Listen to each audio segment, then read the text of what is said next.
देखिए, मेरा नाम है चंद्रशेखर आजाद और इस देश में ये नाम बड़ा फेमस है। तो मेरे फादर ने कुछ सोच के रखा होगा। अब मेरा प्रयास है कि जो उम्मीदें हमारे लोगों को मुझसे, उसमें मैं खरा उतरूं।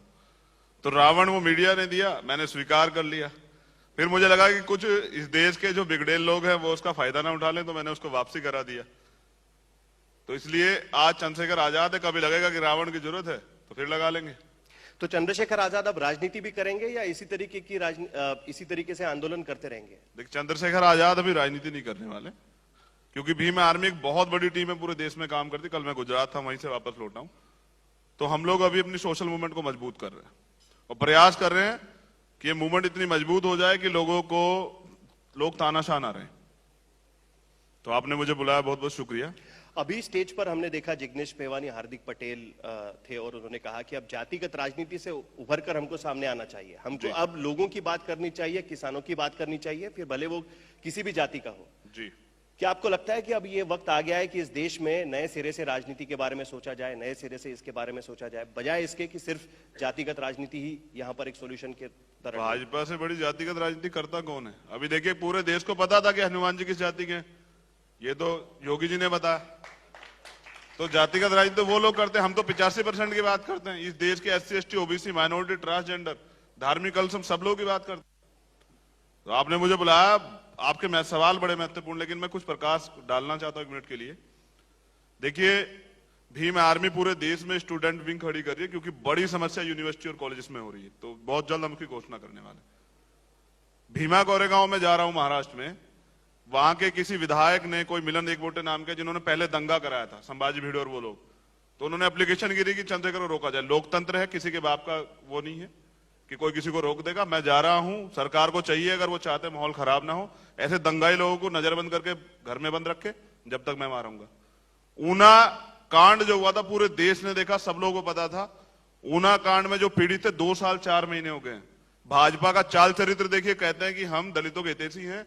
ना आज तक उनके लिए सरकारी व्यवस्था नौकरी में हुई, ना उनको रोजगार मिला, ना उनके लिए जमीन की जो बात कही थी वो नहीं हुई। वो आज उन्होंने कुछ दिन पहले राष्ट्रपति के यहां घेरी एप्लीकेशन कि वो इच्छा मृत्यु चाहते हैं। भीम आर्मी है, हम उनको मरने नहीं देंगे। हम उनके साथ खड़े, उनकी लड़ाई लड़ेंगे, ऊना मार्च करेंगे।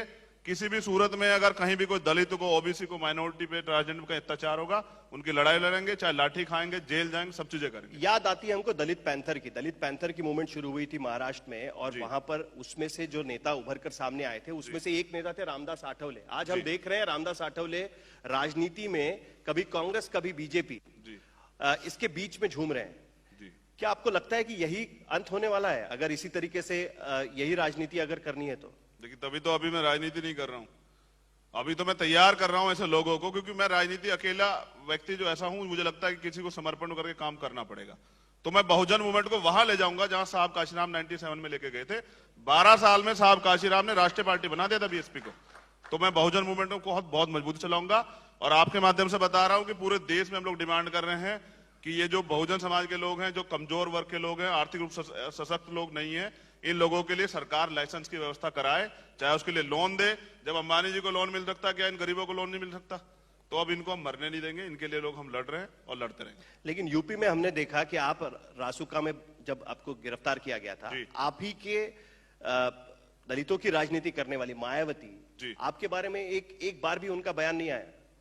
तो ये तो कहीं ना कहीं दलित राजनीति में फूट डालने की बात है। आप अपनी बात तैयार कर रहे हैं, मायावती वहां पर BSP बनाए हुए हैं, तो कहीं ना कहीं दलित राजनीति में फूट की बात नजर आ रही है। आप भी वही बात कर रहे हैं जो मायावती और कांशीराम करते थे। जी, तो वो फूट की बात कर देते?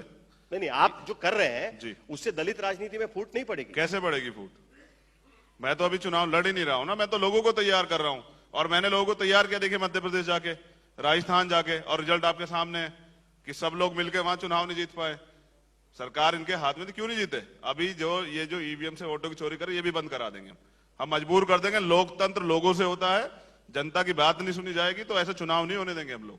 आप कैसे इन सारे लोगों को, आपने कहा कि हम दलितों को साथ में लाएंगे, OBC को साथ में लाएंगे, बाकी जातियों को भी साथ में लाएंगे, लेकिन चुनाव का इतिहास कहता है, राजनीति का इतिहास कहता है कि ये जातियां साथ में नहीं आ सकती।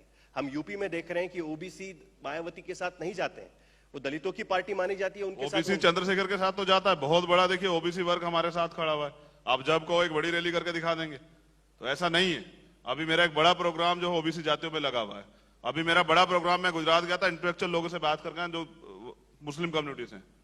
तो जब मैंने अभी रैली की थी बिजनौर में, वहां बड़े मुस्लिम उसमें थे। आप लोगों ने तो कवरेज भी दिया, बहुत बहुत शुक्रिया उसके लिए।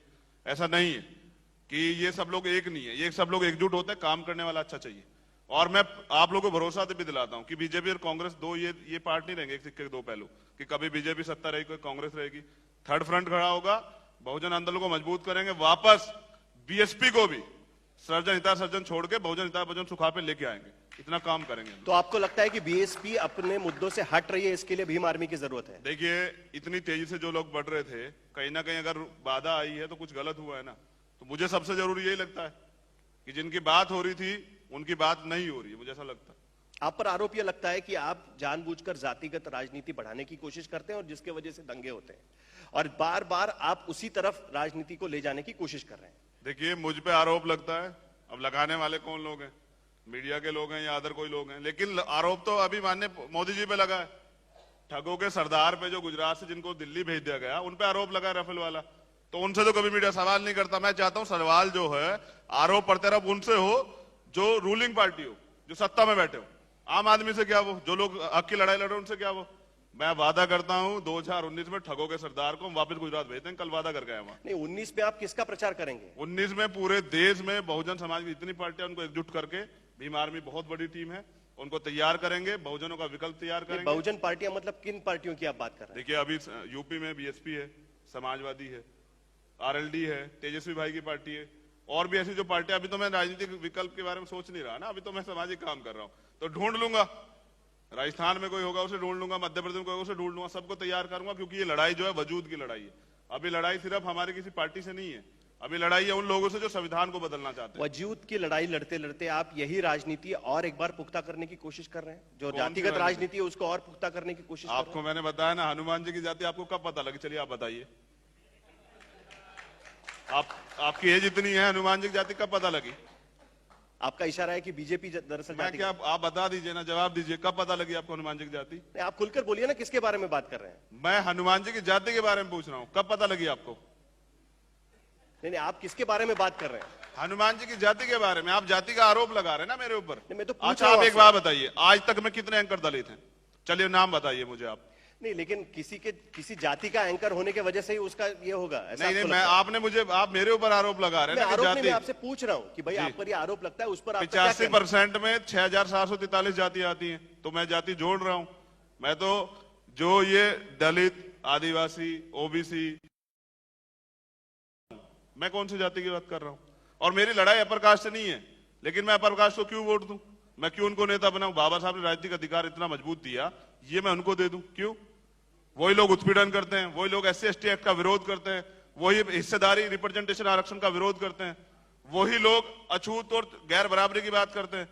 2016 में उत्तराखंड का जोनसार बाबर एक जगह पड़ती है, भाजपा के सांसद है तरुण विजय, राज्यसभा सांसद, वहां गए थे मंदिर में, खूब पीटा, गाड़ी जलाई, धक्का दिया और 9 दिन तक मंदिर का शुद्धिकरण गाय के पेशाब से किया। इस देश में आप जाति की बात कर रहे हैं? जाति तो आदमी के माथे पे लिखी हुई है जनाब, कैसी बात कर रहे हैं?